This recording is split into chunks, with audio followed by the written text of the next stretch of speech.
Scotland wasn't conquered, ceded to, or occupied by England.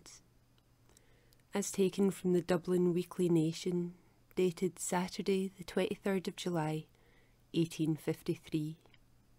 Scottish Independence, Declaration of Rights. In commenting upon the movement in favour of Scottish nationality last week, we alluded to the address to the people of Scotland, issued by the National Association for the Vindication of Scottish Rights, the chief object of which was to demonstrate the real basis upon which the Kingdom of Scotland consented to unite with the Kingdom of England. We now subjoin the chief passages of this remarkable document. The address commences with the following dignified statement of the intrinsic qualities upon which Scottish independence rested down to the period of the Union.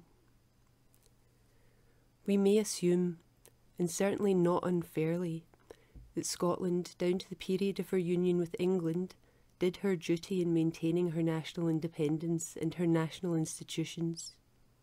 She showed to the world the example of a small and thinly peopled country in the immediate vicinity of a wealthy, powerful and hostile nation, preserving her own national integrity. She repelled foreign dictation and interference. She chose to rule and govern herself after her own manner, and to develop for herself such germs of excellence as Providence had endowed her with. She had no claim to the admiration of the world from the extent of her territory, the number of her inhabitants, the sources of her wealth, or the conquests she had achieved. She was not great in any of the accidents of her geographical position, the fertility of her soil, the richness of her mines, or her convenience for trade.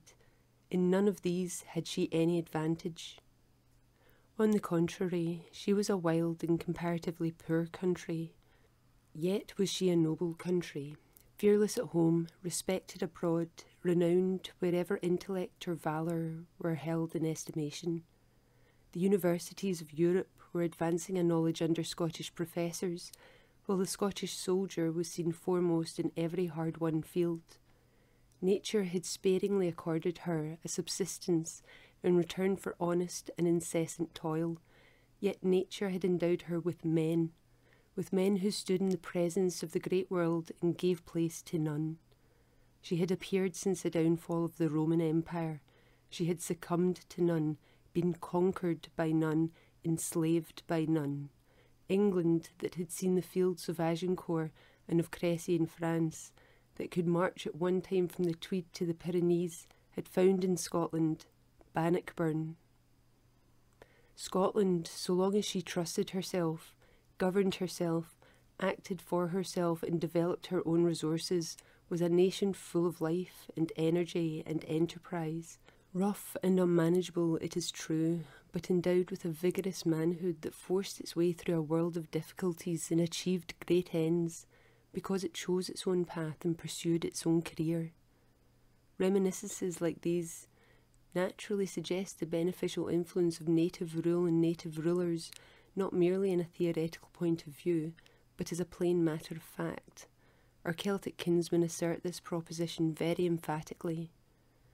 Such we believe to be the universal experience of every country, where the affairs of a nation are managed by the men of the nation. Industry and economy prevail in all departments, and the course of the nation is brightened by the sunshine of prosperity.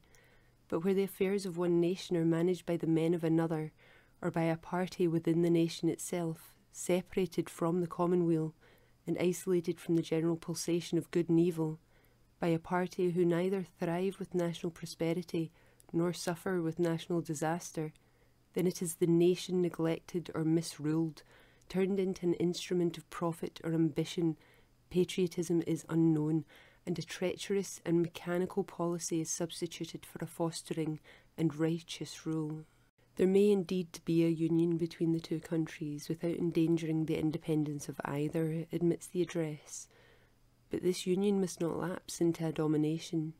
The destruction of the generic peculiarities of a people is national death. Self-government and self-administration are not, however, incompatible with union. The more union the better, provided it be based on true principles and the rights of all parties be respected. Union obviates war, encourages commerce, permits of free transits, abolished national antipathy. Union, provided it be union and not domination, brings equals together for common benefit, enlarges human sympathies, throws down the barriers to brotherhood, stimulates to honourable competition, and teaches each nation that it is only one phase or development of social humanity by exhibiting the virtues and peculiarities of another, possessing peculiar merits of its own. Providence, in endowing different nations with different ethnological characters, has laid the groundwork of a higher perfection than could be attained by any one race. The world is neither Scottish, English, nor Irish, neither French, Dutch, nor Chinese, but human, and each nation is only the partial development of a universal humanity. These peculiarities, however, are the germs of national excellence, and in their proper cultivation lies the secret of permanent success. Thus all genuine advancement, all true progress, consists not in the eradication of the generic peculiarities of races, but in the wise direction of those peculiarities. England will not be better by becoming French or German or Scotch, but by becoming more truly and more nobly English. And Scotland will never be improved by being transformed into an inferior imitation of England, but by being made a better and truer Scotland. All imitation is in its own nature vulgar and unmanly. It breeds only fops and hypocrites, converts men into apes and truth into fiction. There are three methods by which a nation acquires new territory: by conquest, cession, or occupation as a colony. But neither of these influenced the compact under which Scotland became united to England. The two kingdoms entered under the Treaty of Union upon conditions of perfect equality. These are the three methods by which a country is supposed to acquire new territory, but by none of these were England and Scotland united. Their union was not an occupation, for Scotland was already peopled by men who could maintain their rights against all comers. It was not a conquest, because England could not conquer, and because Scotland would not yield. It was a union free and independent, on equal terms, with equal duties, with equal responsibilities, and with equal rights. Scotland was not more united to England than England was united to Scotland. She was neither absorbed, nor amalgamated, nor incorporated, nor annexed, any more than England was absorbed, amalgamated, incorporated, or annexed. The two were united, brought together on equal terms, conjoined on a free footing. Neither laid down arms to the other, but both agreed to disarm simultaneously and to shake hands after long hostility. Scotland at the period of the Union was neither suppliant, nor in debt, nor unable to defend herself. She was free and independent, and freely and independently she agreed to unite to England for the common advantage. She agreed to merge her own government for the purpose of forming part of a greater kingdom, on condition that England should form part on the same terms. What Scotland was to do, England was to do. What England was to receive, Scotland was to receive, all in just and due proportions. They were two kingdoms, united into one, to be governed by the same rule and the same parliament. Here are the provisions of the treaty, which were designed to preserve the self-control of the Scottish nation from the centralising propensities of England. By the 6th article of the Treaty of Union, it is provided that all parts of the United Kingdom forever, from and after the Union, shall have the same allowances, encouragements, and drawbacks. Also that they shall be under the same prohibitions, restrictions, and regulations of trade, and liable to the same customs and duties and import and export. By the 16th article, it is provided that the coin shall be continued in Scotland under the same rules as the mint in England. By the 17th article, it is provided that the weights and measures shall be the same throughout the United Kingdom.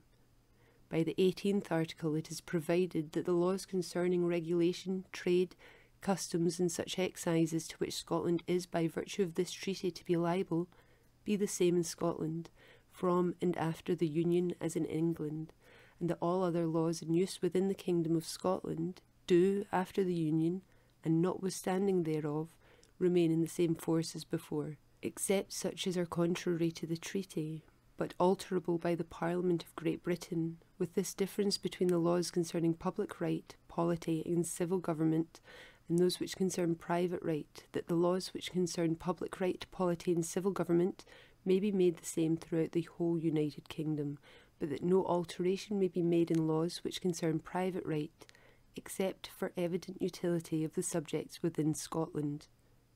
The 19th article provides that the Court of Session be continued in all time coming within Scotland, that the Court of Admiralty be continued, and that there shall always be continued a Court of Admiralty, and that all other courts do remain, and that all inferior courts remain subordinate to the Supreme Courts in Scotland, and that no causes in Scotland be cognizable by the Courts of Chancery, Queen's Bench, Common Pleas, or any other court in Westminster Hall. The 21st article provides that the rights and privileges of the royal boroughs in Scotland, as they are, do remain entire after the Union and notwithstanding thereof. The 24th article provides that a seal in Scotland after the Union be always kept, and made use of in all things relating to private rights or grants, which have usually passed the Great Seal of Scotland, and which only concern offices, grants, commissions, and private rights within that kingdom. If written language have any meaning at all, these articles emphatically maintain the equality of Scotland and the independence of her administration, except only in those matters that concern the whole empire. In all that concerned the empire, she was to be relatively equal. In all that concerned her local administration, she was to have local courts, local powers, and a local executive. It was provided that her local courts could be altered and revised by the United Parliament, but it was not provided that they could be abolished. England was to carry on her national business through institutions that already existed in England, and Scotland was to carry on her national business by the institutions that already existed in Scotland. The document winds up by invoking the Scottish people to make a unanimous assertion of their independence as the only means whereby the land of mountain and of flood may be prevented from sinking into the position of an English county. Assuredly, the time has come when Scotland must take one of two alternatives. She must either sink the question of her nationality, or she must resolve to maintain what legally and justly belongs to her. A united effort alone can save us from sinking into the position of an English county. It is not by squabbling among ourselves as to which grievance is the greatest that we shall achieve good. One grievance only makes another worse. We must have no sectarianism about grievances. Let each man devote his care to that particular evil which most arrests his attention, but let all together combine to mass the whole into one national grievance, and to make a calm, dignified, respectful, and resolute remonstrance.